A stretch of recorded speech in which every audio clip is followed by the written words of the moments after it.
13 പേരുടെ ഫാമിലി വീട്ടിനകത്തേക്ക് കയറുകയാണ്. ആദ്യമായിട്ടാണ് ഇങ്ങനെ ഒരു സംഭവം നടക്കുന്നത്. അവർ വീട്ടിൽ നിൽക്കുമോ ഇല്ലയോ, താമസിക്കുമോ ഇല്ലയോ, ഇത്രയും പേര് ഇത്രയും ഫാമിലീസ് കയറിയിട്ട് പെട്ടെന്ന് പോകുമോ, അതോ എവിക്ഷൻ നടക്കുമോ, ഈ ആഴ്ച മിഡ് വീക്ക് എവിക്ഷൻ എന്തെങ്കിലും ഉണ്ടാകുമോ, എന്തെങ്കിലും ട്വിസ്റ്റുകൾ നമുക്ക് പ്രതീക്ഷിക്കാമോ? പിന്നെ 9 പേര് നോമിനേറ്റഡ്, അതിനകത്ത് നോറ ഇല്ല. അത് ശരിക്കും പറഞ്ഞാൽ നോറേനെയും കൂടെ അൻസിബ കൊണ്ടുവരേണ്ടതല്ലേ? അൻസിബ ചെയ്തത് ശരിയാണോ? അത് വിട്ടുകൊടുത്തതാണോ? അതോ നോറയായിട്ട് തർക്കിക്കാതെ ചെയ്തതാണോ? അത് അൻസിബയ്ക്ക് പോസിറ്റീവായിട്ട് വരുമോ? പിന്നെ ലൈവ് കട്ട ശോകമാണ്. പക്ഷേ ഇന്നൊരു ടാസ്ക് നടന്നു, ബെസ്റ്റ് ആൻഡ് ടാസ്ക്. അതിനകത്ത് ജാസ്മിൻ ഇവിടെ സ്വയം പറയുന്നുണ്ടായിരുന്നു, എന്നെ കാല് വാരി നീക്കി എറിയണ്ടായിരുന്നു, കാല് വാരി എറിയണ്ടായിരുന്നു. അതൊക്കെ ശരിക്കും പറഞ്ഞാൽ ഈ ടാസ്കിൻ്റെ ഒരു ഭാഗം തന്നെ അല്ലേ? സ്പോർട്സ്മാൻ സ്പിരിറ്റിൽ ഇതൊക്കെ എടുക്കണ്ടേ? എല്ലാവർക്കും നമസ്കാരം, ഞാൻ നിങ്ങളുടെ സ്വന്തം രേവതി. വീഡിയോ ആദ്യമായിട്ട് കാണുന്ന ചാനൽ സബ്സ്ക്രൈബ് ചെയ്യണം, ലൈക്ക് ചെയ്യണം, കമൻറ്റ് ചെയ്യണം. അപ്പോൾ ഈ ഇന്നത്തെ സംഭവം അല്ലെങ്കിൽ നാളത്തെ സംഭവമാണ് ഇപ്പോൾ എല്ലാവരും കാത്തുകെട്ടിയിരിക്കുന്നത്. ഇന്നത്തെ അത് കഴിഞ്ഞു, ഇന്ന് നോമിനേഷനാണ്, ആ സംഭവങ്ങളൊക്കെ കഴിഞ്ഞു. നാളത്തെ കാര്യം, നാളെ തൊട്ട് ഫാമിലി വീക്കാണ്. വ്യത്യസ്തമായ ഫാമിലി വീക്ക് ആയിരിക്കും എന്നാണ് എനിക്ക് തോന്നുന്നത്. നമുക്ക് ഒരുപാട് കാര്യങ്ങൾ പ്രതീക്ഷിക്കാനുണ്ട്. ഒന്നാമത്തെ കാര്യം, ഇത്രയും നേരത്തെ നടക്കുന്നു, ഇത്ര ആൾക്കാരുടെ ഫാമിലി വരുന്നു, ഇത്ര ആൾക്കാരുടെ ഫാമിലി. പിന്നെ ഞാനൊരു ചെറിയൊരു കാര്യം കൂടെ പറഞ്ഞിട്ടുണ്ടായിരുന്നു, ഇവരവിടെ താമസിക്കുകയോ ഇല്ല എന്നുള്ളത്. അത് നാളെ നമുക്ക് അറിയാൻ പറ്റുള്ളൂ. ഞാനൊരു ജസ്റ്റ് ഒരു കാര്യം പറഞ്ഞതേ ഉള്ളൂ. താമസിക്കാനുള്ള ചാൻസുകൾ കാണുന്നുണ്ട് അവരെ ഫാമിലി ഒരു ദിവസത്തേക്ക്. ഇല്ലെങ്കിൽ കുഴപ്പമില്ല, നമ്മൾ ഈ പറയുന്ന ഒന്നും നടക്കത്തില്ല. പക്ഷേ താമസിക്കുന്നുണ്ടെങ്കിൽ ഇവരെല്ലാവരും കംപ്ലീറ്റ് ചെയ്യണം. ഈ 13 പേരുടെ ഫാമിലി, 6-7 പേരൊന്നുമല്ല, 13 പേരുണ്ട്. ഇവരെല്ലാവരും ഇതിനകത്ത് കയറുമ്പോൾ തന്നെ ശനി ഞായറൊക്കെ ആവില്ലേ? നീണ്ടു പോവില്ലേ? രണ്ടുപേര് വെച്ച് കയറിയാൽ തന്നെ. കാര്യം അതിനകത്ത് കാണിക്കുന്നത് എനിക്ക് തോന്നുന്നു 2-3 ഫാമിലി വെച്ചിട്ടായിരിക്കും ഒരു ദിവസം കയറ്റുന്നത്. ഈവൻ 2 ഫാമിലി വെച്ചിട്ടാണെങ്കിൽ തന്നെ ഇത് കയറി തീരാൻ തന്നെ ഒരാഴ്ച കൂടുതലെടുക്കും. അപ്പോൾ എവിക്ഷൻ നടക്കുമോ ഈ ആഴ്ച? അത് ഒരു മിഡ് വീക്ക് എവിക്ഷൻ ആയിരിക്കുമോ? പ്രത്യേകിച്ച് 21-ാം തീയതി ലാലേട്ടൻ്റെ ബർത്ത്ഡേ വരെയാണ്, അത് മിഡ് വീക്കാണ്. അപ്പോഴെന്തെങ്കിലും ആയിരിക്കും. അപ്പോൾ എന്തെങ്കിലും ഒരു ട്വിസ്റ്റ് നമുക്ക് പ്രതീക്ഷിക്കാം. അതാണ് ഞാൻ ഈ വീഡിയോയുടെ തുടക്കം പറയുന്നത്. എന്തെങ്കിലുമൊക്കെ ഒരു ട്വിസ്റ്റ് നമുക്ക് കാത്തിരുന്നോളൂ. ഇത് ഭയങ്കര ഒരു ട്വിസ്റ്റ് ആയിരിക്കാം. ഒരു ട്വിസ്റ്റ് ഉണ്ടാകാം, ചിലപ്പോൾ ഇല്ലാതാവാം, ചിലപ്പോൾ ഫാമിലി വന്നിട്ട് അപ്പം തന്നെ പോകാം. പക്ഷെ കാറിലൊക്കെ വന്ന സ്ഥിതിക്ക് ഇതൊന്ന് താമസിച്ചിട്ട് പോകാനുള്ള പരിപാടിയാണ്. പിന്നെ അല്ലാണ്ട് കാറിലൊക്കെ നമ്മൾ വെറുതെ വരുമോ? നോക്കാം നമുക്ക്. ഫാമിലി ഒരു ദിവസം താമസിച്ചിട്ടാണോ പോകുന്നത്? അങ്ങനെ താമസിച്ചിട്ട് പോകുന്നുണ്ടെങ്കിൽ ഇത്രയും പേരുടെ ഫാമിലി കയറണം, 13 പേരുടെ ഫാമിലി കയറി തീരാൻ തന്നെ ഒരാഴ്ചയിൽ മേലെ എടുക്കൂലേ? നമുക്ക് നോക്കാം. എന്തായാലും ട്വിസ്റ്റുകളുണ്ട്. ബിഗ് ബോസ് നിങ്ങൾക്ക് വേണ്ടി ഒരുപാട് ട്വിസ്റ്റുകൾ ഈ ആഴ്ച വെച്ചിട്ടുണ്ട്. അത് നമുക്ക് കാത്തിരുന്ന് കാണാം. എവിക്ഷനും എന്തായാലും എവിക്ഷൻ ഉണ്ടാവും, എവിക്ഷൻ ഉറപ്പല്ലേ? അപ്പോൾ 9 പേരാണ് നോമിനേറ്റഡ്, 9 പേര്. ഞാൻ ആദ്യം തന്നെ എവിക്ഷൻ്റെ കാര്യം പറയാം, നോറയുടെ അൻസിബയുടെ കാര്യം പറയാം. ആദ്യം തന്നെ എവിക്ഷൻ പ്രോസസ് സൂപ്പർ ആയിരുന്നു. 2 പേരെ വെച്ച് കയറ്റിയത് എനിക്ക് ഇഷ്ടപ്പെട്ടു. ബിഗ് ബോസിൻ്റെ ആ ഒരു കോംബോ ബിഗ് ബോസ് പെയർ ചെയ്ത് വിട്ടത് സൂപ്പർ ആയിട്ടുണ്ടായിരുന്നു. കാര്യം ഒരിക്കലും വിട്ടുകൊടുക്കാതെ അവർ ഗെയിം കളിച്ചു. അതായത് അതിനകത്തുള്ള 5 പേരും ഗെയിം കളിച്ചു. ഞാൻ അൻസിബയുടെയും നോറയുടെയും കാര്യം പറയാം. 5 പേര് വിട്ട 5 പേര് നല്ല രീതിയിൽ കളിച്ചു. അവർ അങ്ങനെ വേണ്ട, ഞാൻ ഒന്നായിട്ട് നോമിനേറ്റ് ആവണ്ട, നോമിനേറ്റ് ആവുന്നെങ്കിൽ എല്ലാവരും കൂടി ആയിക്കോട്ടെ എന്ന് വെച്ചിട്ട് തന്നെ 10 പേര് നോമിനേറ്റ് ആയി. ഇനി അൻസിബയുടെ കാര്യം പറയാം. അൻസിബയും നോറയാണ് വന്നത്. നോറ നിങ്ങൾക്കറിയാലോ, ഡേ 1 തൊട്ടുള്ള കാര്യങ്ങളൊക്കെ പ്രിപ്പയർ ചെയ്ത് വെച്ചിട്ടാണ് അകത്ത് കയറുന്നത്. പുള്ളിക്കാരിക്ക് അൻസിബ ആയതുകൊണ്ട് തന്നെ ഒരുപാട് പോയിന്റ്സ് പറഞ്ഞ് ഷൈൻ ചെയ്യാൻ പറ്റുന്ന ഒരു അവസരമായിരുന്നു ഈ നോമിനേഷൻ. പുള്ളിക്കാരി എല്ലാ പോയിന്റ്സും ക്ലിയർ ചെയ്ത് അൻസിബ കഴിഞ്ഞ ആഴ്ച മൊത്തം അൻസിബ റോസ്റ്റായിരുന്നു. അൻസിബയ്ക്കെതിരെയുള്ള സംഭവങ്ങളാണ് നടന്നത്. അൻസിബ കട്ട നെഗറ്റീവായിരുന്നു കഴിഞ്ഞ ആഴ്ച. അൻസിബയുടെ കാലിന് തെറ്റുകളൊക്കെ സംഭവിച്ചു. അതുകൊണ്ട് തന്നെ നോറയ്ക്ക് ഇവിടെ പോസിറ്റീവാണ്. നോറയ്ക്ക് ഒരുപാട് പോയിന്റ്സ് പ്രേക്ഷകരുടെ മുന്നിൽ പറഞ്ഞ് അൻസിബേനെ അവിടെ ഭയങ്കരമായിട്ട് നെഗറ്റീവ് ആക്കായിരുന്നു. നോറ അതിൻ്റെ കാൽഭാഗം പറഞ്ഞപ്പോൾ തന്നെ അൻസിബ ഓക്കെ ശരി ഞാൻ നോമിനേറ്റഡ് ആയിക്കോളാം എന്ന് പറഞ്ഞു. അത് ഞാൻ പറയുന്നത് 2 അഭിപ്രായമുണ്ട് പലർക്കും. ചിലവർ പറയുന്നത് നോറേനെയും കൂടെ കൊണ്ടുവരാമായിരുന്നു നോമിനേഷനിൽ നിന്ന്. പക്ഷെ ഞാനൊരു കാര്യം പറയട്ടെ, നോറേനെ കൊണ്ടുവന്നാലും അൻസിബ നോമിനേറ്റഡ് ആവും. കാര്യം അൻസിബ തെറ്റ് ചെയ്തു എന്ന് അൻസിബയ്ക്ക് മനസ്സിലായി. അൻസിബ തെറ്റ് ചെയ്തു എന്ന് മനസ്സിലാവുക മാത്രമല്ല, അൻസിബ കട്ട നെഗറ്റീവാണെന്ന് മനസ്സിലായി. അൻസിബ തെറ്റ് സ്വീകരിച്ചിട്ടൊന്നുമില്ല. കാര്യം ലൈവിലൊക്കെ ഇരുന്ന് പറയുന്നുണ്ടായിരുന്നു ഞാൻ നോറേനെ കുറ്റം പറയുന്നത്. പക്ഷെ അത് ലൈവാണ്. എപ്പിസോഡിലും BB+ ഒന്നും അത് കാണിച്ചിട്ടില്ല. ഏറ്റവും കൂടുതൽ പ്രേക്ഷകർ കാണുന്നത് എപ്പിസോഡാണ് ഏറ്റവും കൂടുതൽ പ്രേക്ഷകർ കാണുന്നത് BB+. അപ്പോൾ എപ്പിസോഡിൽ കാണിക്കാത്ത സ്ഥിതിക്ക് നമ്മൾ ആരും കണ്ടില്ല. ലൈവിൽ കാണുന്നുണ്ട് നോറേനെ കുറ്റം പറയുന്നത്. പക്ഷേ എപ്പിസോഡിനകത്ത് എങ്ങനെയാണ് അൻസിബ നിന്നത്? ഓക്കെ, ഞാൻ ആ കുറ്റം, നിങ്ങൾ പറഞ്ഞ ആ കുറ്റങ്ങൾ ഞാൻ സമ്മതിച്ചിരിക്കുന്നു. അപ്പോൾ ഒരാൾ കുറ്റം സമ്മതിക്കുമ്പോൾ എന്താണ്? ആ കുറ്റം അവിടെ ഇല്ലാണ്ടാവും. നേരെ മറിച്ച് അൻസിബ അവിടെ നോറയായിട്ട് വാഗ്വാദം ചെയ്തുകൊണ്ടിരുന്നാൽ ചെയ്ത തെറ്റിനെ പിന്നെയും ഇട്ടിട്ട് അതിനെ ന്യായീകരിക്കുന്ന പോലെ തോന്നുകയും അൻസിബ പിന്നെയും അവിടെ തെറ്റുകാരിയാവുന്ന പോലെ പ്രേക്ഷകർക്ക് തോന്നും. മനസ്സിലായ? നോറയ്ക്ക് അവിടെ ഒരുപാട് പോയിന്റ്സും ഉണ്ട്. ഇത് സംഭവിച്ചത് അൻസിബ നോറയുടെ വായ അടയ്ക്കുകയാണ് ചെയ്തത് സത്യമായിട്ടും. കാര്യം നോറയ്ക്ക് പിന്നെ ഒന്നും പറയാനില്ല. കുറ്റം സമ്മതിച്ചു കഴിഞ്ഞ് പിന്നെ എന്ത് പറയാനിരിക്കുന്നു? നോറ വിചാരിച്ച അൻസിബ നോറയെ കുറെ കുറ്റം പറയും, അതെടുത്തിട്ട് എന്നെ എല്ലാവരും ടാർഗറ്റ് ചെയ്യുന്നു നോറയ്ക്ക് കാണിക്കുകയും ചെയ്യാം. നോറയ്ക്ക് അൻസിബ മൊത്തം കഴിഞ്ഞ ആഴ്ച തെറ്റാണെന്ന് തെളിയിക്കുകയും ചെയ്യാം, അവിടെ ഷൈൻ ചെയ്യുകയും ചെയ്യാം. ഇവിടെ നോറ ഇതിന് വന്നില്ല, ശരി തന്നെയാണ്. പക്ഷെ അൻസിബ അവിടെ സ്വന്തം തെറ്റുകൾ പ്രേക്ഷകരുടെ മുന്നിൽ സ്വീകരിക്കുന്ന പോലെ കാണിച്ച് അതിനെ അങ്ങ് എടുത്തു. അപ്പൊ അൻസിബയുടെ തെറ്റൊക്കെ എന്ത് ചെയ്തു? കംപ്ലീറ്റ് മാഞ്ഞുപോയി. അവിടെ മാഞ്ഞുപോയി. നേരെ മറിച്ച് അവിടെ കിടന്ന് നോറയായിട്ട് കിടന്ന് ആടികൂടി ബഹളം വെച്ച് നോറയാണെങ്കിൽ വിട്ടുകൊടുക്കത്തുമില്ല, വിട്ടുകൊടുക്കാനും പോകണം, എന്നാൽ നോമിനേറ്റ് ആവുകയും ചെയ്യും അൻസിബ. അപ്പൊ അതാണ് എനിക്ക് തോന്നുന്നു അൻസിബ അവിടെ ഷട്ടപ്പ് ചെയ്തു, കറക്റ്റ് ക്ലിയർ കട്ടായിട്ട് കട്ട് ചെയ്ത് കളഞ്ഞു. നോറ വന്നില്ല, പക്ഷേ അതിന് പകരം ബാക്കിയുള്ള 9 പേര് വന്നിട്ടുണ്ട്. പിന്നെ സായിയുടെ കല്ലിന്റെ ശക്തി അതെനിക്ക് തോന്നുന്നു തീർന്നെന്ന് തോന്നുന്നു. സായി നോമിനേഷൻ ഫ്രീ ആയി, നന്ദന നോമിനേഷൻ ഫ്രീ ആയിരുന്നു. അതേപോലെ സായി നന്ദനയും കൂടെ സിജോനെ നോമിനേഷൻ ഫ്രീ ആക്കി. അവർ സിജോനെ ഒരു സ്ട്രോങ് പ്ലെയർ ആയിട്ട് കാണുന്നത്. നമുക്ക് കാണണമെങ്കിൽ കുറച്ചും കൂടെ ദിവസം എടുക്കും. കുറച്ചും കൂടെ കഴിയുമ്പോൾ നമ്മൾ പോളിനകത്ത് സിജോയുടെ സ്റ്റാൻഡ് അറിയാൻ പറ്റും, എത്രമാത്രം സിജോനെ പ്രേക്ഷകർ ഇഷ്ടപ്പെടുന്നു എന്നുള്ളത്. അതുപോലെ തന്നെ റസ്മിൻ ഡയറക്റ്റ് നോമിനേഷൻ വന്നു.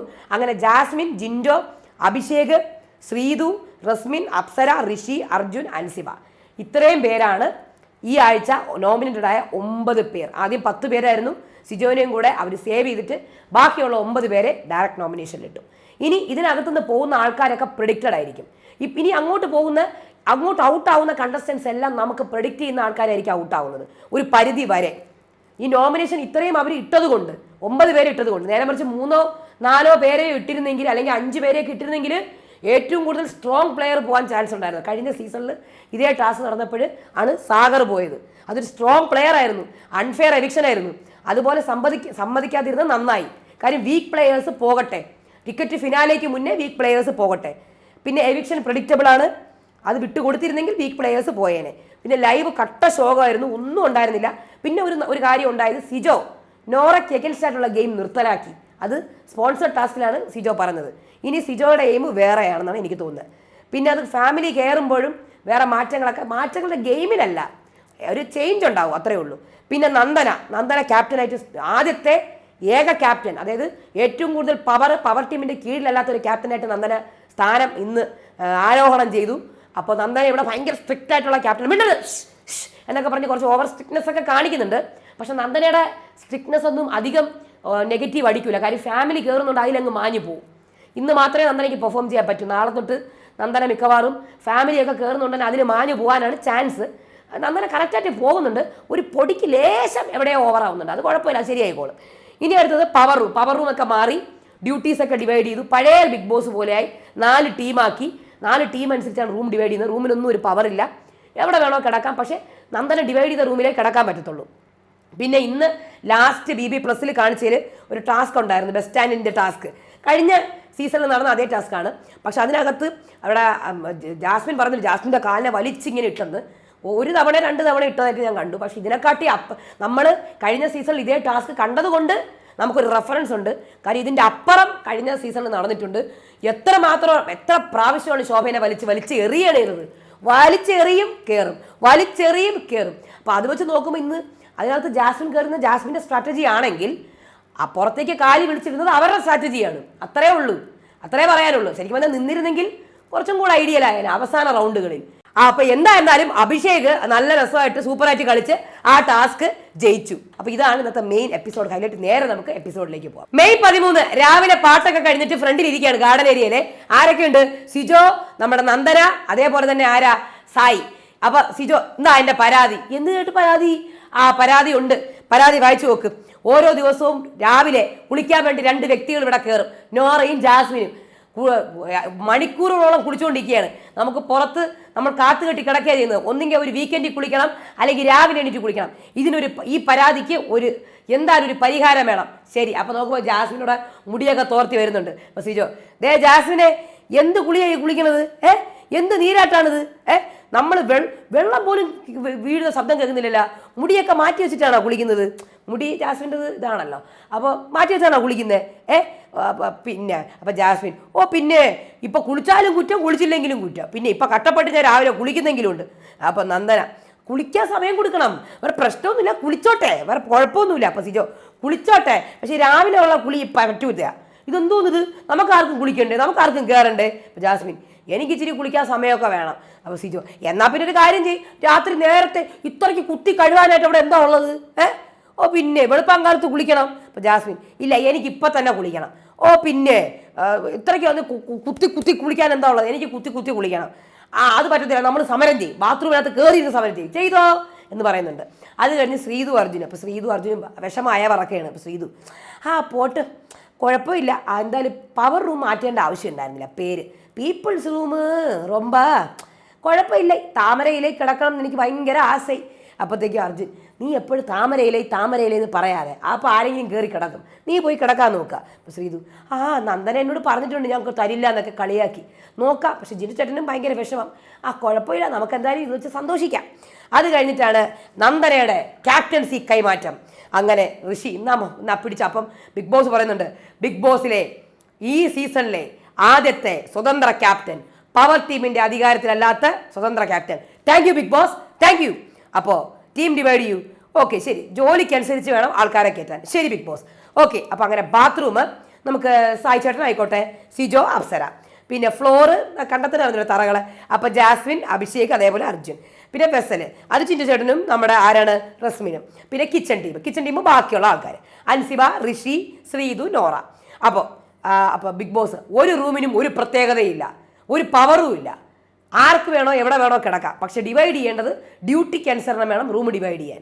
നന്ദനയ്ക്ക് എവിടെ വേണോ കിടക്കാം, നന്ദന ഡിവൈഡ് ചെയ്തോളൂ. അപ്പോൾ ഒരു കാര്യം ചെയ്യാം, ബാത്റൂം. അപ്പോൾ കിച്ചൺ ടീമിൻ്റെ കാര്യം ശ്രീ പറഞ്ഞിട്ടുണ്ടായിരുന്നു, കിച്ചൺ ടീമിന് നമുക്ക് താമരയിലേക്ക് കിടക്കണം. അപ്പോൾ കിച്ചൺ ടീമുകാർ നമ്മുടെ പീപ്പിൾ റൂമിൽ കിടന്നോട്ടെ, അതുപോലെ തന്നെ ബാത്റൂം ടണൽ റൂമിൽ കിടന്നോട്ടെ, ഫ്ലോറിൻ നെസ്റ്റി കിടന്നോട്ടെ, പിന്നെ അത് കഴിഞ്ഞിട്ട് വെസൽ ഡെന്നി കിടന്നോട്ടെ. അപ്പോൾ ഇനി ക്യാപ്റ്റൻ എന്താ പറയാനുള്ളത്? പറയാന്നുള്ളത് വെച്ചാൽ കട്ടയ്ക്ക് പറയാനുണ്ട്. ഞാനിപ്പം പറഞ്ഞ് മനസ്സിലാക്കി തരാം. ഞാനിവിടുത്തെ ഏക ക്യാപ്റ്റനാണ്, സ്വതന്ത്ര ക്യാപ്റ്റനാണ്. അപ്പോൾ ക്യാപ്റ്റന് ഏത് റൂമിലും കിടക്കാം. ഓക്കെ. പിന്നെ എന്തെങ്കിലും പ്രശ്നം ഉണ്ടെങ്കിൽ, വീട്ടിൽ എന്തെങ്കിലും പ്രശ്നം ഉണ്ടെങ്കിൽ നേരെ എന്നോട് വന്ന് പറയണം, അല്ലാതെ അവിടെ ഇവിടെയും പോയി പറയരുത്. എന്നിട്ട് ഞാനിവിടെ പരിഹാരം കണ്ടുപിടിക്കും. എന്നിട്ട് നമുക്ക് രാജേട്ടനോട് പറയാം. പിന്നെ ആരോട് എന്ത് ആജ്ഞാപിക്കണമെന്ന് ഞാൻ തീരുമാനിക്കും, നിങ്ങളല്ല ആജ്ഞാപിക്കേണ്ടത്, കേട്ടല്ലോ. നിങ്ങൾ ആരും ആജ്ഞാപിക്കേണ്ട, പവർ എനിക്ക് മാത്രം, പണിഷ്മെന്റും എനിക്ക് മാത്രം. ഓക്കെ. പിന്നെ മിണ്ടായിരിക്കാം, ഞാൻ പറയട്ടെ.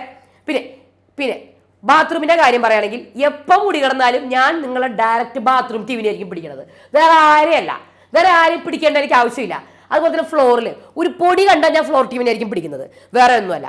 പിന്നെ വേറൊരു കാര്യം എനിക്ക് പറയാനുള്ളതെന്ന് വെച്ചാൽ, രാവിലെ ചായ കുടിച്ച് ബ്രഷും ചെയ്ത് ചായ കുടിച്ച് നേരെ മോർണിംഗ് ആക്ടിവിറ്റിയാണ്. ആരും കുളിക്കാനും നനയ്ക്കാനും വെച്ച് പോയേക്കരുത്. ജിരുചേട്ടനോട് പ്രത്യേകം പറയാണ്, മറ്റേ ഒരിക്കലും നമ്മുടെ കുളിക്കുന്ന ബക്കറ്റ് എടുത്ത് പുറത്ത് വെച്ച് പിന്നെ പ്രശ്നം ഉണ്ടാക്കരുത്.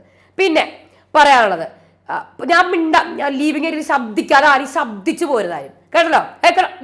ശബ്ദിച്ചു പോരുത്, ആരും ശബ്ദിക്കരുത്. പിന്നെ ഫ്ലോറുകാർ തന്നെയാണ് ഡൈനിങ് ടേബിൾ ചെയ്യേണ്ടത്. അപ്പോൾ റസ്മിൻ അയ്യോ ചെയ്തേ പറ്റൂ, ടിഷ്യൂ പേപ്പർ കൂടെ കൊടുത്തിരുന്നുണ്ടല്ലോ, അവിടെയൊക്കെ അടിച്ച് വൃത്തിയാക്കിയിട്ട് വേണം വരാൻ, അത്രേ ഉള്ളൂ. അല്ലെങ്കിൽ എൻ്റെ കയ്യിൽ കിട്ടാൻ പോണേ ഉള്ളൂ, കിട്ടാൻ കിടക്കണേ ഉള്ളൂ, കേട്ടോ. പിന്നെ ലീവിങ് ഏരിയയിൽ ചലയ്ക്കാതെ മണ്ടാണ്ട് അടങ്ങി ഒതുങ്ങി ഇരുന്നോണം, ചലച്ചു പോരുത്. അതിന് മുന്നേ നിങ്ങൾക്ക് ചലയ്ക്കാം, പക്ഷെ ഞാൻ ഇവിടെ ഇരിക്കുമ്പോൾ ഓക്കെ. പിന്നെ അവനവൻ്റെ ബെഡ് സ്വന്തമായിട്ട് മടക്കി ക്ലീനാക്കി വൃത്തിയായിട്ട് വെക്കണം. ഓക്കെ. ഇല്ലെങ്കിൽ കിടക്കുന്നേ ഉള്ളൂ, ഞാനാണല്ലോ തരുന്നത്. ഇനി ബിഗ് ബോസ് ടാങ്ക് കുടിക്കാം. ശരി എല്ലാവരും എണീക്കൂ. ഓക്കെ. ഈ ടാങ്കിനെ കുറിച്ച് വായിക്കുന്നു. ഇനി എല്ലാവരും താങ്ക് യു പറഞ്ഞോളൂ. Thank you. ഓക്കെ. ഇനി ശബ്ദിക്കരുത്, ക്യാപ്റ്റൻ ഇവിടെ നിൽക്കുമ്പോൾ മിണ്ടാൻ പാടില്ല ഒന്നും, കേട്ടല്ലോ. ഓക്കെ ടീച്ചർ, അല്ല ഓക്കെ ടീച്ചർ അല്ല, ഓക്കെ ക്യാപ്റ്റൻ. ഇനി 1 2 3 താങ്ക് യു ഒന്നും കൂടെ പറഞ്ഞു. 1 2 3 thank you. Very good. Okay. അങ്ങനെ നമുക്ക് ആരംഭിക്കാം. അങ്ങനെ നമ്മുടെ ക്യാപ്റ്റൻസി ആരംഭിക്കുകയാണ്. അത് കഴിഞ്ഞ ശേഷം സിജോയും നന്ദനെ. ഇപ്പോൾ സിജോ പറയാണ്, നീ ഇപ്പം നല്ല ബെറ്ററായി വരുന്നുണ്ട്. അതായത് നിനക്ക് പണ്ട് നീ എന്തെങ്കിലും കൂടെ ചലിക്കുമായിരുന്നു, ഇപ്പം നിനക്ക് വ്യക്തതയും കൃത്യതയും വന്നു, നീ ഷാർപ്പായി. അപ്പം ജിൻഡോ പല മുഖങ്ങളാണ് ഇവിടെ, നീ പുല്ല് പോലെ നീ നേരിടണം, കേട്ടോ, നീ നിൽക്കണം. അപ്പോൾ നന്ദന ഞാനെപ്പോഴും നന്ദന തന്നെയാണ്, അല്ല നീ നിൽക്കണം. അപ്പോൾ സിജോ അല്ല, അവർ ഓവർ പവർ ആവണ്ട, ഇങ്ങനെ അങ്ങ് നിന്നാൽ മതി, അതാണ് നമുക്ക് സേഫ്, അല്ലെങ്കിൽ പണി കിട്ടും. അത് കഴിഞ്ഞ് നോമിനേഷനിൽ സായി നന്ദനയും ആർക്കും നോമിനേറ്റ് ചെയ്യാൻ പാടില്ല. റസ്മിൻ ഓൾറെഡി നോമിനേറ്റഡ് ആണ്. ഓക്കെ. ഇത്തവണത്തെ നോമിനേഷൻ വ്യത്യസ്ത രീതിയിലായിരിക്കും. ആദ്യം തന്നെ ജാസ്മിനും അഭിഷേകും വരിക കൺഫെഷൻ റൂമിൽ. ഓക്കെ. നിങ്ങൾക്ക് പരസ്പരം നോമിനേറ്റ് ചെയ്യാനല്ല വിളിച്ചേക്കണത്. നിങ്ങൾക്ക് ഒരാൾക്ക് മാത്രമേ നോമിനേറ്റ് ചെയ്യാൻ പറ്റുള്ളൂ. പിന്നെ വിട്ടുകൊടുക്കുന്നതല്ല, നേടിയെടുക്കുന്നതാണ് ഇവിടുത്തെ പവർ. ഓക്കെ, തുടങ്ങിക്കോളൂ. ഇനി ഈ സമയത്തിനുള്ളിൽ തീർത്തില്ലെങ്കിൽ 2 പേര് നോമിനേറ്റഡ് ആവും. അപ്പോൾ അഭിഷേക് സ്റ്റാർട്ട് ചെയ്യണം. ഞാൻ ടാസ്ക് നന്നായിട്ട് കളിക്കും, ഞാൻ ഫ്രണ്ട്ഷിപ്പിലൊക്കെ നല്ലതാണ്, റിയലാണ്. അപ്പോൾ ജാസ്മിൻ ടാസ്ക് മാത്രമല്ല, ഇവിടെ നമ്മൾ ക്ലിയർനെസ്, നമുക്കൊരു വ്യക്തത വേണം, നമ്മൾ എക്സ്പോസ് ആവണം. ഞാൻ ഇവിടെ എക്സ്പോസ് ആയിട്ടുണ്ട്, നമ്മൾ എത്രത്തോളം എക്സ്പോസ് ആവുന്നു അതാണ് ഇമ്പോർട്ടൻറ്റ്. അപ്പം ഒരു കാര്യം വരുമ്പോൾ ഞാൻ അത് തന്നെയാണ് ചെയ്യുന്നത്, അല്ല വേറെ രീതിയിൽ പോകത്തില്ല അഭിഷേക്. അപ്പം നിങ്ങളിവിടെ കഴിഞ്ഞ ആഴ്ച എന്താണ് ചെയ്തത്? ജാസ്മിൻ അഭിഷേകിനോട് ഞാൻ കഴിഞ്ഞ ആഴ്ച പ്രാങ്ക് ചെയ്തു, അല്ല അത് കൂടാതെ എന്താണ് ചെയ്തത്? ഞാൻ എല്ലാവരോടും സംസാരിച്ചു, ഇല്ല ഞാനത് കണ്ടിട്ടില്ല. അപ്പോൾ അഭിഷേക് നിങ്ങളും ഒന്നും ചെയ്തില്ലല്ലോ. നിങ്ങൾ കഴിഞ്ഞ ആഴ്ച ഗ്യാസ് ഓഫാക്കി ഊളകളെ എന്ന് വിളിച്ചു. ലാലേട്ടൻ വന്നപ്പോൾ ഈ കാര്യങ്ങളൊന്നും പറഞ്ഞിട്ടില്ല. പ്രത്യേകിച്ച് ഗസ്റ്റ് വന്നപ്പോൾ അഭിഷേകിൻ്റെ മോശം പെർഫോമൻസിനെ കുറിച്ചാണ് പറഞ്ഞത്. അപ്പം അങ്ങനെയാണ് പറഞ്ഞത്. അപ്പോൾ അഭിഷേക് അങ്ങനെയാണെങ്കിൽ അത് ശരിയല്ല. നിങ്ങൾ വളരെ മോശമായിട്ട്, നിങ്ങൾ വളരെ ഒറ്റയ്ക്ക് ഗെയിം കളിച്ചിട്ടില്ല, നിങ്ങൾ എപ്പോഴും കോംബോ, അത് വേണ്ട, അത് നമ്മൾ കളഞ്ഞു. ഞാൻ കഴിഞ്ഞ ആഴ്ച സിംഗിളായിട്ടാണ് കളിച്ചത്, എന്നാൽ സിംഗിളായിട്ട് പോയി നോമിനേറ്റ് ആവൂ, അത് പറയേണ്ട ആവശ്യമില്ല. നിങ്ങളെ ഗസ്റ്റ് വളരെ മോശമായിട്ടാണ് പറഞ്ഞത്, അത് എൻ്റെ കാര്യം ലാലേട്ടൻ അടുത്ത് പറഞ്ഞിട്ടുമില്ല. അങ്ങനെ 2 പേരും നോമിനേറ്റഡ് ആവുന്നു. അത് കഴിഞ്ഞ് ജിൻഡോ അർജുൻ വളരെ മെച്ചോർഡ് ലെവലിൽ കളിക്കുകയാണ്. അപ്പോൾ അർജുൻ ഒരു വീക്ക് എൻ്റെതായ രീതിയിലുള്ള ഗെയിം കളിച്ചാണ് ഞാൻ മുന്നോട്ട് പോകുന്നത്. അപ്പോൾ ജിൻഡോ ഏറ്റവും കൂടുതൽ നോമിനേഷനിൽ വന്ന വ്യക്തി ഞാനാണ്. അപ്പോൾ അർജുൻ അപ്പോൾ ചേട്ടൻ പൊക്കോ, ഒരു കുഴപ്പമില്ല, ചേട്ടനെ പേടിയില്ലല്ലോ. അപ്പോൾ ജിൻഡോ അർജുൻ നിൽക്കണം, ജനവിധി നേടണം, അതാണ് ചെയ്യേണ്ടത്. അപ്പോൾ അർജുൻ എനിക്ക് പേടിയില്ല, പുറത്തു പോകുമെന്ന് ഉറപ്പും എനിക്ക് അറിയത്തില്ല, പക്ഷെ ഞാൻ റൂൾസ് ബ്രേക്ക് ചെയ്തിട്ടില്ല, അതുകൊണ്ട് എന്നെ ആരും നോമിനേറ്റ് ചെയ്തിട്ടുമില്ല. ജിൻഡോ എന്നെ എപ്പോഴും ഞാൻ നല്ല പ്ലെയർ കൊണ്ടാണ് എല്ലാവരും നോമിനേറ്റ് ചെയ്യുന്നത്, അല്ലാതെ അർജുനെ പോലെയല്ല. അങ്ങനെ ചേട്ടൻ നിൽക്കാൻ ധൈര്യം ഉണ്ടെങ്കിൽ ചേട്ടൻ കയറി നിൽക്ക്. എന്തായാലും സമയം കഴിയുന്നു, അർജുനും ജിൻഡോയും നോമിനേറ്റ് ആവുന്നു. അത് കഴിഞ്ഞ് അൻസിബയും നോറയും താത്ത ഞാൻ താത്ത എന്നാണ് ഞാൻ വിളിക്കുന്നത്. കാര്യം എന്നാൽ എനിക്ക് അത്രയ്ക്ക് ഇഷ്ടമാണ് അൻസിബേനെ, അൻസിബ താത്തേനെ അത്രയ്ക്ക് ഇഷ്ടമാണ്. അപ്പോൾ എനിക്ക് കാര്യം പറയാനുള്ളത്, എല്ലാ പോയിന്റ്സ് ഞാൻ റെഡിയാക്കി വെച്ചിട്ടുണ്ട്, ഇപ്പോൾ തന്നെ ശരിയാക്കി തരാം. എന്നെ തകർക്കാൻ പറ്റില്ല. കഴിഞ്ഞ ആഴ്ച ലാലേട്ടൻ തകർത്തതാണ് അൻസിബേനെ, ഈ ആഴ്ച ഞാൻ തകർക്കും നോമിനേഷനിൽ. അപ്പോൾ അൻസിബ താത്ത റെഡിയല്ലേ? ഞാൻ എല്ലാം പറയും. ആദ്യം തന്നെ കഴിഞ്ഞ വീക്ക് നിങ്ങളോട് പല കാര്യങ്ങളും നിങ്ങൾ റിയാക്ട് ചെയ്തത്, നിങ്ങളോട് റിയാക്ട് ചെയ്ത രീതിയിലാണ്, നിങ്ങൾ വളരെ പേഴ്സണൽ ആയിട്ടാണ് റിയാക്ട് ചെയ്തത്. പിന്നെ ശരി, പല കാര്യങ്ങളിലും നമുക്ക് പുറമേ ഉള്ള അല്ലെങ്കിൽ നമുക്ക് പൊതുവായ കാര്യങ്ങളിൽ നമ്മൾ ശരിയും തെറ്റും നോക്കിയിട്ട് വേണം റിയാക്ട് ചെയ്യാൻ, അല്ലാണ്ട് നിങ്ങളെപ്പോലെ പേഴ്സണൽ ആയിട്ടല്ല റിയാക്ട് ചെയ്യേണ്ടത്. ജാസ്മിനെ ജയിൽ നോമിനേറ്റ് ചെയ്യുന്ന കാര്യത്തിൽ നിങ്ങൾ ചെയ്തത് അൺഫെയർ ആയിട്ടുള്ള കാര്യമാണ്. ഞാൻ തകർത്തു പോകുന്നുണ്ട്, അങ്ങനെയുള്ള കാര്യമാണ്. ഇനി നിങ്ങൾക്ക് എന്താ പറയാനുള്ളത്? പറയും എന്നെ പറയും. എനിക്കൊന്നും പറയാനില്ല, ഞാൻ എല്ലാം അക്സെപ്റ്റ് ചെയ്യുന്നു. അത് പറ്റത്തില്ല, എന്നെ പറയണം. എനിക്കൊന്നും പറയാനില്ല, ഞാൻ അക്സെപ്റ്റ് ചെയ്യാണ് ബിഗ് ബോസ്. അയ്യോ അത് പറ്റില്ല ബിഗ് ബോസ്, അത് പറ്റത്തില്ല. എനിക്ക് പോയിന്റ്സ് കേൾക്കണം. ഞാൻ ഒരു 10-15 പോയിന്റ് പഠിച്ചു വെച്ചിട്ടുണ്ട് ഡേ 1 തൊട്ടുള്ളത്, അത് സമ്മതിക്കില്ല. അല്ല എനിക്ക് വേണ്ട ബിഗ് ബോസ്, ഞാൻ നോമിനേറ്റഡ് ആയിക്കോളാം. അങ്ങനെ പറയല്ലേ അൻസിബാത്ത, എന്നോട് എന്നെ പറയേ, എന്നിട്ട് വേണം എനിക്ക് സ്വന്തമായിട്ട് പറയാൻ വേണ്ടിയിട്ട് ഞാൻ ടാർഗറ്റഡ് ആയി എന്നുള്ളത്. എന്നെ ടാർഗറ്റ് ചെയ്യും, കമോൺ പറ. ഇല്ല എനിക്ക് താല്പര്യമില്ല ബിഗ് ബോസ്, ഞാൻ നോമിനേറ്റഡ് ആയിക്കോളാം. എന്നാൽ ശരി അൻസിബ നോമിനേറ്റഡ്, നോറയ്ക്ക് പോകാം. അല്ല ബിഗ് ബോസ് എനിക്ക് കുറേ പോയിന്റ്സ് പറയാനുണ്ടായിരുന്നു, നോറയ്ക്ക് പോവാം. അല്ല എനിക്ക് പറയാനുണ്ടായിരുന്നു പോയിന്റ്സ് അൻസിബ, ഞാൻ പോയിന്റ് എനിക്ക് ടാർഗറ്റ് ഡേ 1 തൊട്ട് പറയാനുള്ളത് പറയായിരുന്നു. ഞാൻ വിചാരിച്ചു എന്നെ പറയൂ, ഇല്ല പോവാം. അപ്പം ഞാൻ പറയണ്ട. അപ്പം ഞാൻ പറയണ്ട, എൻ്റെ സ്പീച്ച് അല്ല ഞാൻ പഠിച്ചുകൊണ്ട് വന്നതും അതൊന്നും പറയണ്ട. നോറ സേഫാണ്, സമ്മതിക്കൂല. നോറയ്ക്ക് പറയാനുണ്ട്, വേണ്ട പറയേണ്ട ആവശ്യമില്ല. അൻസിബ നോമിനേറ്റഡ് ആയി കഴിഞ്ഞു, ഇനി നോറയ്ക്ക് പോവാം. എന്നാലും എന്നിട്ട് പുറത്തിറങ്ങിയിട്ട് നോറ അൻസിബ, അല്ല അൻസിബ താത്ത എന്തിനാ എന്നെ കുറിച്ച്, ഇല്ല മോളെ വേണ്ട, നമുക്ക് നോമിനേറ്റഡ് ആയല്ലോ. അല്ല എനിക്ക് കുറച്ച് കാര്യങ്ങൾ പറയാനുണ്ടായിരുന്നു, ഞാൻ ഡേ 1 തൊട്ട് ടാർഗറ്റഡ് ആവുന്ന കാര്യമൊക്കെ, അതൊക്കെ വേണ്ട, ഞാൻ നോമിനേറ്റഡ് ആയല്ലോ. ആണോ? അപ്പം ഞാൻ പറയണ്ട, എൻ്റെ സ്പീച്ച് ഒക്കെ മിസ്സായി, ഒരുപാട് കാര്യങ്ങൾ പഠിച്ചു വെച്ചിരുന്നതാണ് ഇന്നലത്തെ, അതൊന്നും വേണ്ട, കഴിഞ്ഞു, സേഫായല്ലോ. സേഫായല്ലേ, അപ്പോൾ എനിക്കതൊന്നും പറയാൻ ഇനി കിട്ടൂല. അപ്പോൾ എല്ലാം സ്വീകരിച്ച് ഞാൻ നോമിനേറ്റഡ് ആയി, കഴിഞ്ഞ്. ശരി ബിഗ് ബോസ്. അത് കഴിഞ്ഞ് അപ്സര ഋഷി അപ്സര തുടങ്ങിക്കോളൂ. ഋഷി പിന്നെ ഈ ഋഷി അൻസിബയായിരുന്നെങ്കിൽ ഞാൻ ഒഴിഞ്ഞു കൊടുക്കായിരുന്നു, പക്ഷെ എവളായതുകൊണ്ട് ഒഴിഞ്ഞു കൊടുക്കാനൊന്നും പോകുന്നില്ല. അല്ലെങ്കിലും ഋഷിയെടുത്ത് എന്തെങ്കിലും കാര്യങ്ങൾ പറയാൻ പറ്റുമോ? ഋഷിയെടുത്ത് എന്തെങ്കിലും തെറ്റ് ചൂണ്ടിക്കാട്ടാൻ പറ്റുമോ? എടി തെറ്റ് ചൂണ്ടിക്കാണണമെങ്കിൽ അത് മാറി നിർത്തി ചൂണ്ടിക്കാണിക്കണം, ആൾക്കാരുടെ മുന്നിൽ വെച്ചിട്ടല്ല. ആൾക്കാരുടെ മുന്നിൽ വെച്ച് പറയേണ്ടി വരും, കാര്യം ടാസ്കിൻ്റെ ഇടയിലായിരുന്നു, അതൊരു പ്രാങ്ക് ആയിരുന്നു, അത് മനസ്സിലാക്കാനുള്ള മിനിമം ബുദ്ധി ഋഷിക്ക് വേണം. ആ അങ്ങനെയല്ല എടി, ഒരു ഫ്രണ്ട്, ഒരു കൂട്ടുകാരന് ഒരു ഇതുണ്ടെങ്കിൽ നീ ദേവി ഇരുട്ടത് മനസ്സിലാക്കണം, അവരെ മനസ്സിലാക്കിപ്പിക്കണം. അതാണ് ശരിക്കുള്ള പരിപാടി ചെയ്യേണ്ടത്. അതാണ് അന്തസ്. മനസ്സിലായോ? അപ്പൊ ഋഷി നീ ചുമ്മാ ജാസ്മിൻ എന്നെ കുറിച്ച് പറഞ്ഞ് നീ 15 വഞ്ചിയിൽ കാലി വെക്കൂന്ന് കേട്ടോ. അപ്പൊ അപ്സര, നീ അൻസിബയുടെ കീഴിലാണ് ഈ ഋഷി എന്ന് പറഞ്ഞ കണ്ടസ്റ്റന്റ്. നീ എന്നോട് വർത്താനം പറ, ആരുടെ കീഴിൽ? ഒരു മുഖം മൂടി വെച്ചവളല്ലേ നീ, മുഖം മൂടി വെച്ചവള്. അപ്സര, ഋഷിക്ക് ഭയമുണ്ട്, അതാണ് ഈ സംഭവം. ഭയമുണ്ടോ നീ? എനിക്കൊരു ഭയവും ഇല്ല, ഞാൻ നോമിനേറ്റഡ് ആയിക്കോളെ, എനിക്ക് ഒരു ഭയവും ഇല്ല.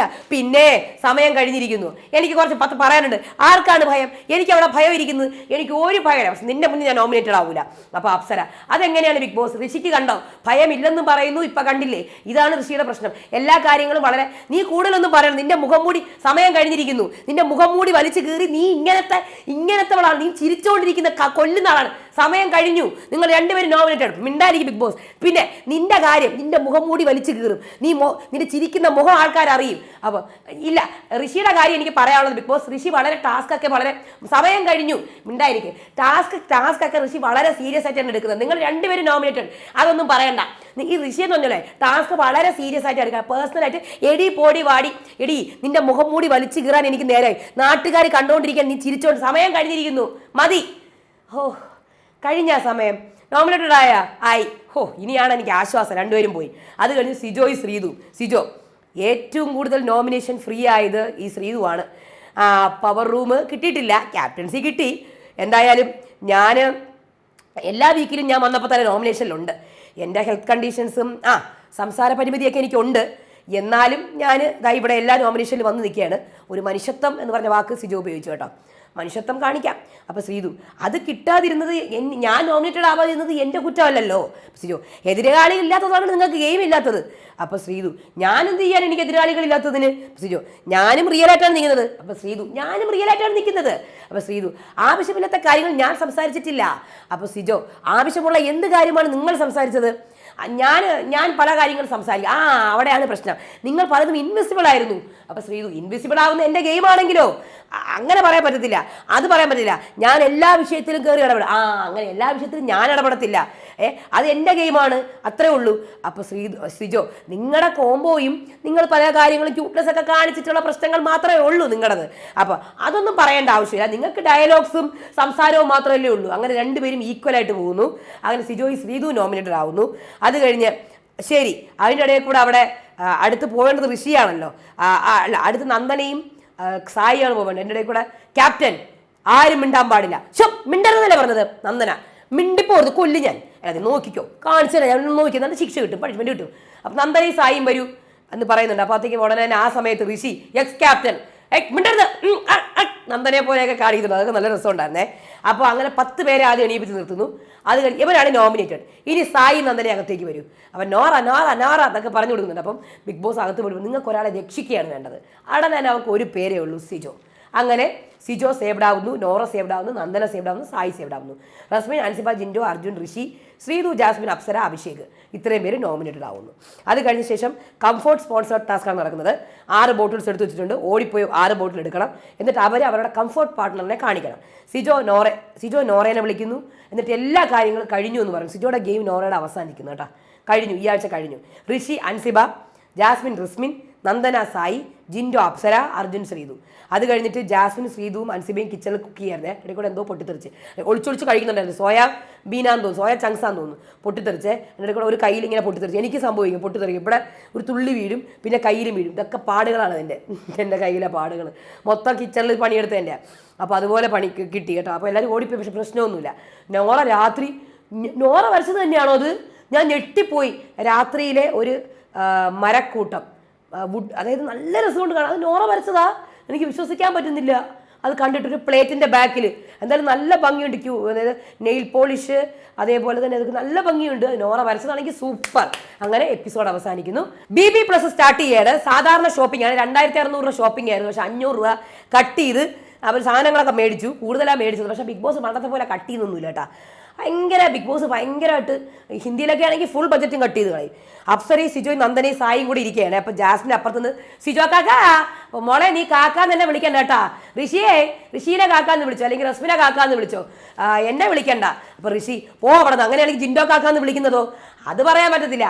ഇവിടെ ആദ്യം അവസാനം ആഴ്ചയിൽ അവസാനം ആരെയാണോ കാക്കാന്ന് വിളിക്കണം അവർ ഔട്ടാണ് എന്നൊക്കെ പറയുന്നുണ്ട്. പിന്നെ ഡെയിലി ടാസ്ക്കാണ് വരുന്നത് ഉല്ലാസയാത്ര. അറിയാമല്ലോ, ഓരോ സർക്കിളുണ്ട്, ഓരോ ബസ് സ്റ്റാൻഡിൻ്റെ പേരാണ് ഓരോ സർക്കിളിന്. ബസ് സ്റ്റാൻഡിൻ്റെ പേര് പറയുമ്പോൾ സർക്കിളിനകത്ത് കയറി നിന്നോണം, അതിൻ്റെ വരയിൽ പോലും തൊടാൻ പാടില്ല. അങ്ങനെ ആദ്യത്തെ ബസ് സ്റ്റാൻഡ് മൊയ്ന്തുപാറ ബസ് സ്റ്റാൻഡ്, എല്ലാവരും ചാടി എന്താ അബോധേശ്വരം ബസ് സ്റ്റാൻഡ്, എല്ലാവരും കൂടെ ചാടി അതിനകത്ത് കയറുന്നു, നിറഞ്ഞു കവിയുന്നു. ആദ്യത്തെ കുഴപ്പമില്ല. രണ്ടാമത്തെ ബസ്സിൽ അടുത്തത് മൊയ്ന്തുപാറ ബസ് സ്റ്റാൻഡിനാണ് ഇടിയും ബഹളവും, എല്ലാം കൂടി ഇടിച്ച് കയറുന്നു. കുറച്ച് പേര് നടുക്കിരിക്കുന്നു. അപ്പം ജിൻഡോ അതിൻ്റെ ഇടയിൽ കൂടെ തള്ളുന്നു. ജിൻഡോ മിണ്ടായിരിക്കുന്നൊക്കെ പറഞ്ഞ് നന്ദന പറയുന്നു. എല്ലാം കൂടെ പുറത്തേക്ക് വീഴുന്നു, തിരിച്ചു കയറുന്നു, പുറത്തേക്ക് വീഴുന്നു, തിരിച്ചു കയറുന്നു. നോറയൊക്കെ ആണെങ്കിൽ പുറത്ത് തന്നെയാണ്. അപ്പോൾ ബിഗ് ബോസ് ഒന്നും പറയുന്നില്ല. ബിഗ് ബോസ് പറഞ്ഞ് ബസർ അടിച്ച ആരാണ് ആ ലൈന് തൊട്ടിരിക്കുന്നത് അവർ ഔട്ടാവുന്നതാണ്. അപ്പം നോറയും റസ്മിനും അപ്സരയൊക്കെ പുറത്താണ്. പക്ഷേ ഇവിടെ ഔട്ടായത് അർജുനും ജിൻഡോയും അൻസിബയാണ്. കാര്യം അർജുൻ നടുക്ക് നിന്ന് ജിൻഡോ നടുക്കുന്നു. പക്ഷെ തട്ട് കെട്ടിയപ്പം എല്ലാം കൂടെ തെറിച്ച് പുറത്തേക്ക് പോയി. അർജുൻ്റെ തലയിലൊക്കെ നല്ല മുഴയൊക്കെ വന്നിട്ടുണ്ടായിരുന്നു. അങ്ങനെ അവർ 3 പേര് ഔട്ടായി. അടുത്ത റൗണ്ടിലേക്ക് കയറിയപ്പോൾ ഇരട്ടത്താപ്പ് കര ബസ് സ്റ്റാൻഡിലേക്കാണ് കയറുന്നത്. സായി നടുക്ക് കയറിയിരുന്നു. സായി ജാസ്മിൻ്റെ പുറത്താണ് കയറിയിരുന്നെന്ന് തോന്നുന്നു. ജാസ്മിന് സായിയും കൂടെ മാറും, മുടിയിൽ നിന്ന് പിടിക്കും, പിടി എന്നൊക്കെ പറഞ്ഞ് ഋഷി നടുക്കാൻ നിന്ന്. പക്ഷെ ഋഷിയുടെ കാല് തൊട്ടു. അങ്ങനെ ഋഷി ഔട്ടായി. അത് കഴിഞ്ഞിട്ട് നോറ പുറത്താണ് നിൽക്കുന്നത്. അപ്പോൾ നോറ അറിയുന്നില്ല ഈ വരയെ തൊട്ട് ബസർ അടിച്ചു കഴിഞ്ഞിട്ട് പിന്നെ കയറാൻ പാടില്ലെന്ന്. നോറ പുറത്തൊക്കെ നിന്ന് എൻജോയ് ചെയ്യുക. അപ്പം നന്ദന പറഞ്ഞു, നോറ ചേച്ചി ഔട്ടാണ്. ഇല്ല ഞാൻ ഔട്ടല്ല, ഞാൻ ഒരാളെ എണീക്കാൻ വേണ്ടിയിട്ട് ഔട്ടായതാണ്, സമ്മതിച്ചിരില്ല. അപ്പോൾ അതിൻ്റെ കൂടെ ഭാഗ്യത്തിന് റസ്മിനെ ശ്രീധുനെ ഔട്ടാക്കിയതുകൊണ്ട് അധികം ബഹളമൊന്നും വെച്ചില്ല. അല്ലെങ്കിൽ തീർന്നു, ഇനി ഒരാഴ്ച മൊത്തം ഇതായിരിക്കും. എന്നെ മനഃപൂർവ്വം ഔട്ടാക്കിയതാണ്, എന്നെ ടാർഗറ്റ് ചെയ്ത് ഔട്ടാക്കിയെന്ന് പറയും. അത് കഴിഞ്ഞിട്ട് അടുത്തത് വിടമ്പിപ്പാളയം ബസ് സ്റ്റാൻഡ്. അപ്പോൾ അതിനകത്ത് സായി, സിജോ, അഭിഷേക്, ജാസ്മിൻ, അപ്സരയാണ്. അപ്പം ജാസ്മിൻ അവിടെ കയറി ഇങ്ങനെ പരന്നങ്ങിരിക്കുകയാണ്, ഇങ്ങനെ കാല് ചമ്രം പണിഞ്ഞ്. അപ്പം പണിഞ്ഞിരിക്കുമ്പോൾ തന്നെ ചമ്രം പണിഞ്ഞിരിക്കുമ്പോൾ തന്നെ കാല് അതിൻ്റെ അപ്പുറത്താണ്. അപ്പോൾ എല്ലാം കൂടെ 2 പേരുടെ കാലിങ്ങനെ ജാസ്മിൻ ചേർത്ത് പിടിച്ചിട്ടുണ്ട്. ആരുടെ? സിജോയുടെയും എനിക്ക് തോന്നുന്നു സായിയുടെയും. അപ്പോൾ ഇവിടെ കാലൊക്കെ പിടിച്ച് വെച്ചിട്ടാണ് ഇരിക്കുന്നത്, ഒരു താങ്ങിന് വേണ്ടിയിട്ട്. പക്ഷേ കയറി ഇരിക്കുമ്പോൾ ജാസ്മിൻ ഔട്ടാന്ന് പറയുന്നത്. അങ്ങനെ ജാസ്മിൻ അവിടെ കയറി ഇടിച്ച് കയറി ഇരിക്കാൻ നോക്കി. അപ്പോൾ സിജോ ഒറ്റ കാല് പിടിച്ച് ജാസ്മിനെ പുറത്തേക്ക് വലിച്ചിട്ടു. അതപ്പോൾ ജാസ്മിൻ പറ്റില്ല ജാസ്മിനെ നീ കയറ്, ബസർ അടിച്ചില്ല. പിന്നെയും കയറി ഇരിക്കാൻ നോക്കുന്നു, പിന്നെയും പിടിച്ച് മാറ്റുന്നു. അങ്ങനെ ജാസ്മിൻ ഔട്ടാകുന്നു. പറ്റത്തില്ല ഇതെങ്ങനെയാണ്? കാലിൽ പിടിച്ച് വലിച്ചഴിച്ചാണ് കൊണ്ടുവന്നത്. പറ്റത്തില്ല. ഇരിക്കുന്നത് എന്റെ സ്ട്രാറ്റജിയാണ്, അത്രേ ഉള്ളൂ. പിന്നല്ലാണ്ട് ഞാൻ നിങ്ങളുടെ 2 പേരുടെയും കാല് പിടിച്ച് വെച്ചില്ലേ, ഞാൻ വെച്ചു. പറ്റത്തില്ല സമ്മതിച്ച് തരത്തില്ല എന്നൊക്കെ ജാസ്മിൻ കടന്ന് പറയുന്നുണ്ട്. അവസാനം പൈങ്കിളി മുക്ക് ബസ് സ്റ്റാൻഡിൽ വന്നപ്പോഴത്തേക്കും സായി അഭിഷേക് മാത്രമായി. അങ്ങനെ അഭിഷേക് ഈ ടാസ്ക് ജയിക്കുകയാണ്. അങ്ങനെ അഭിഷേക് കളിച്ച് ജയിക്കുന്നു. അഭിഷേകാണ് വിന്നർ. അഭിഷേകിന് ഒരു ബിരിയാണിയാണ് കിട്ടുന്നത്. ഓക്കെ, അപ്പോൾ അങ്ങനെ ടാസ്ക് കഴിയുന്നു. അതിൻ്റെ ഇടയ്ക്ക് ഇവിടെ അഭിഷേക് ഇരുന്നിട്ട് നമുക്ക് കളിക്കാമെങ്കിൽ ഇരിക്കുന്ന ആളെ മാറ്റി നമുക്ക് കളിക്കാമല്ലോ, അത്രേ ഉള്ളൂ. അത് നമ്മുടെ ഗെയിമാണ്, അത്രേ ഉള്ളൂ. പിന്നല്ലാണ്ട് പിന്നെ അങ്ങനെയുള്ളൂ. അപ്പോൾ ഋഷി എൻ്റെ പൊന്നോ ജിൻഡോ എൻ്റെ മുടിയിലൊക്കെ പിടിച്ച് വലിച്ചു. എനിക്കറിയാം നീ ടാസ്ക് ഇങ്ങനെ ആവത്തുള്ളൂ എന്ന്. പിന്നെ നോറ, അയ്യോ ഞാനും റസ്മിനും കൂടെ പുറത്ത് തന്നെ ആയിരുന്നു, പിന്നെയാണ് എനിക്ക് മനസ്സിലായത്. അയ്യോ പിന്നെ നമ്മൾ പിന്നെ സ്ഥിരം നമുക്ക് ഇടിച്ച് നമ്മളെ പുറത്താക്കി. അതിൻ്റെ ഇടയിൽ കൂടെ ജാസ്മിൻ ഗബ്രിയനൊക്കെ ഫോട്ടോ ഒളിച്ചു വെച്ചിട്ടിരുന്നിട്ട് നമ്മൾ ആരും കാണാത്തല്ലോ ഒളിച്ചു വെച്ചിരിക്കണം, ആർക്കും കാണിച്ചു കൊടുക്കൂല. എൻ്റെ സായിനെ ഞാൻ രക്ഷിച്ചു കൊണ്ടുവന്ന് അറിയാമോ? എൻ്റെ മടിയിലാണ് സായി ഇരുന്നത്. ഗബ്രി, ഇത് പോയിട്ടും എനിക്കിത് വർത്തമാനം പറയേണ്ടി വരുന്നില്ല. ഗബ്രി എന്ന് പറഞ്ഞപ്പോൾ സായി, ജാസ്മിനാണെങ്കിൽ ആദ്യം വന്നിരുന്ന്, അപ്പം ഞാൻ അവളെ മാറ്റി നോക്കുമ്പോൾ ഇടിച്ചോണ്ട് വരുന്നു അവള്. അപ്പം പിന്നെ എന്ത് ചെയ്ത് ഇവനെ അവളുടെ കാല് പിടിച്ച് നീക്കി, അത്രേ ഉള്ളൂ. അപ്പം ജാസ്മിൻ ഇവിടെ ഗബ്രി കാലി പിടിച്ച് വലിച്ചത് ശരിയാണോ? ഗബ്രി നീ ഉണ്ടായിരുന്നെങ്കിൽ എല്ലാവരെയും ഇടിച്ച് തകർക്കുമായിരുന്നു. അത് കഴിഞ്ഞ് നന്ദന ഇവിടെ ചായയായിട്ട് വരുന്നുണ്ട്. ഇത് പെണ്ണ് കാണാൻ ചടങ്ങാണോ? ചെക്കൻ ആരാണ്? ജിൻഡോ.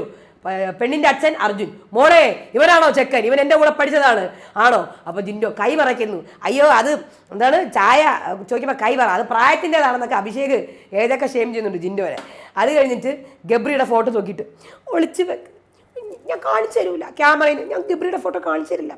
പിന്നെ ഉറക്കം വരുന്നു ബ്രോ, ഞാൻ ഈ പട്ടി ഷോ കാണിക്കും, ഒരു കുറവുമില്ല എൻ്റെ പട്ടി ഷോയ്ക്ക്. എനിക്ക് വിശക്കുന്നുണ്ട്, പക്ഷേ ഇവറ്റകളെല്ലാം തിന്ന് തീർക്കും. അതുകൊണ്ട് ഞാനിവിടെ ഒളിച്ചിരുന്നിട്ട് കാര്യമൊന്നുമില്ല. ഞാനിങ്ങനെ ആയിപ്പോയി, ഞാൻ എന്ത് ചെയ്യും? എൻ്റെ വിഷമങ്ങളൊക്കെ ഞാൻ ആരോട് പറയും? ഗബ്രി നോക്കണ്ട ഇങ്ങോട്ട്. ഗബ്രി ഓർമ്മയുണ്ടോ പഴയ വിളിയൊക്കെ? അങ്ങനെ റസ്മിൻ വരെയാണ് എൻ്റെ കയ്യിൽ പിടിച്ച് വലിച്ച്. സിമ്പിളായിട്ട് ഞാൻ പറയാം, എൻ്റെ കയ്യിൽ എന്തിനു പിടിച്ച് വലിച്ചത്? അവനെ കാലി പിടിച്ച് വലിക്കാം, കാലി പിടിച്ച് വലിച്ചു. കൈ പിടിച്ച് വലിച്ചാൽ കുഴപ്പമൊന്നുമില്ല, കാലി പിടിച്ച് വലിച്ചേക്കുന്നത്. എടി നീ എന്തിനാ അവിടെ ഇരിക്കാൻ പോയി? ഇരിക്കുന്നത് എൻ്റെ സ്ട്രാറ്റജിയാണ്. പിന്നെ ഞാൻ വീണത് നടുപിടിച്ചാണ്, എന്നെ വലിച്ചെറിഞ്ഞ നടുപിടിച്ചാണ് വീണത് കേട്ടോ. അത്രയും നേരം ഞാൻ അവിടെ ആരെയും ദ്രോഹിച്ചിട്ടില്ല. എടി നീ അപ്പോഴേ ഫസ്റ്റിലേ ഇരിക്കണ്ടായിരുന്നു. പിന്നെ ഇരിക്കുന്നത് എൻ്റെ സ്ട്രാറ്റജി, അത് എൻ്റെ ഗെയിമാണ് എന്ന് പറഞ്ഞ് എന്നെ വലിച്ചഴക്കേണ്ട ആവശ്യമില്ല. തള്ള എടി നീ ഒന്നും മിണ്ടായിരിക്കും. എന്നെ എറിയാണ് ചെയ്തത്. അതിൻ്റെ കൂടെ ഉല്ലാസയാത്ര ടാസ്കിൽ ബിരിയാണി കിട്ടുന്നുണ്ട് അഭിഷേകിന്. അപ്പോൾ അഭിഷേക് എല്ലാവരും കരഞ്ഞുകൊണ്ട് ബിരിയാണി, അങ്ങനെ എല്ലാവരും കൂടെ ഒന്നിച്ച് ബിരിയാണി കഴിക്കുന്നു. അവസാനം രാത്രി കിടക്കാൻ നേരത്ത് സായിയും അപ്സരയും സിജോയും ഇടി ക്യാപ്റ്റൻ നന്ദനെ കാണുന്നില്ല, പിടിച്ചോണ്ട് പോയിട്ടുണ്ടാവും മിഡ് വീക്ക് എവിക്ഷൻ. പോയിട്ടുണ്ട്, വലയിട്ടായിരിക്കും കൊണ്ടുപോയത്, കാര്യം അല്ലാണ്ട് കൊണ്ടുപോകത്തില്ല. അടുത്ത ദിവസം ബിഗ് ബോസ് ബുക്കൊക്കെ ഇടിച്ച് വരത്തി നന്ദന ഹലോ എന്ന് പറഞ്ഞ് ബിഗ് ബോസ് സംസാരിക്കുന്നതൊക്കെ പറഞ്ഞ് കളിയാക്കുന്നുണ്ട്. അങ്ങനെ BB+ അവസാനിക്കുകയാണ്. അപ്പോൾ എന്തായാലും അടുത്ത വീഡിയോ ആയിട്ട് വരാം. അതുവരേക്കും ബൈ.